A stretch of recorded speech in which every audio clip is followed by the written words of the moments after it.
ನನ್ನ ಹೆಸರು ಅಂಜನ್ ರಾಜು. ನಾನು ಚಿಕ್ಕಬಳ್ಳಾಪುರದಿಂದ ಬಂದಿದ್ದೀನಿ.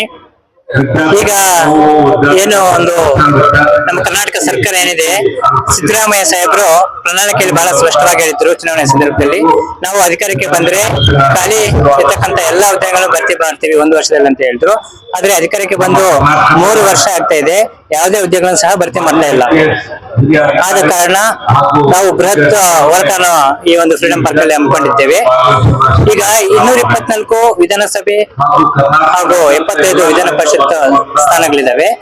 ಇಲ್ಲಿ ಯಾವುದೇ ಒಂದು ಹುದ್ದೆ ಯಾರಾದ್ರೂ ಒಬ್ಬರು ರಾಜೀನಾಮೆ ನೀಡಿದ್ರು ಸಾಕು, ಅಥವಾ ನಿಧನರಾದ್ರೆ ಇಮಿಡಿಯೇಟ್ಲಿ ಚುನಾವಣೆ ನಡೆಸ್ಬಿಡ್ತಾರೆ, ಉಪಚುನಾವಣೆ ನಡೆಸ್ಬಿಡ್ತಾರೆ, ನೇಮಕಾತಿ ಮಾಡ್ಕೊಳ್ತಾರೆ.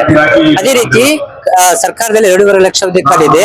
ಅದ್ರ ಮೇಲೆ ಇರ್ತಕ್ಕಂತ ಕಾಲೇಜಿ ಈ ಒಂದು ನೇಮಕಾತಿ ಬಗ್ಗೆ ಯಾಕೆ ಇರಬಾರ್ದು ಅಂತ. ಸೊ 14ನೇ ವಿಧಾನ ಹೇಳ್ತದೆ ಉದ್ಯೋಗ ನೀಡಬೇಕು, ಶಿಕ್ಷಣ ಪಡೆದವರಿಗೆ ಉದ್ಯೋಗ ನೀಡಬೇಕು ಅಂತ ಹೇಳ್ತದೆ. ಆದ್ರೆ ಉದ್ಯೋಗನೇ ನೀಡ್ತಾ ಇಲ್ಲಲ್ಲ.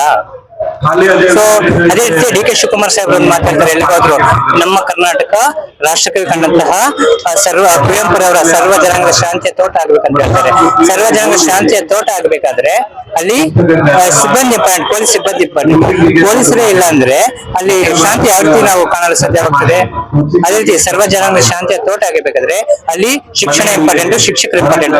ಒಟ್ಟಾರೆ ಹೇಳ್ತದೆ ಈ ದೇಶದ ಭವಿಷ್ಯ ಶಿಕ್ಷಣ ಶಾಲಾ ಕೊಠಡಿ ನಿರ್ಮಾಣ ಆಗುತ್ತದೆ ಅಂತ ಹೇಳ್ತಾರೆ. ಆದ ಕಾರಣ ಕೂಡಲೇ 90,000 ಹುದ್ದೆಗಳು ಖಾಲಿ ಇದ್ದಾವೆ. ಕನಿಷ್ಠ 50% ಆದ್ರೂ 40,000 ಹುದ್ದೆ ಆದ್ರೂ ಈ ಸತಿ ನೇಮಕಾತಿ ಮಾಡಿ ಅಂತ ಹೇಳ್ತಾ ನನ್ನ ಮಾತುಗಳನ್ನು ಮುಗಿಸುತ್ತೇನೆ.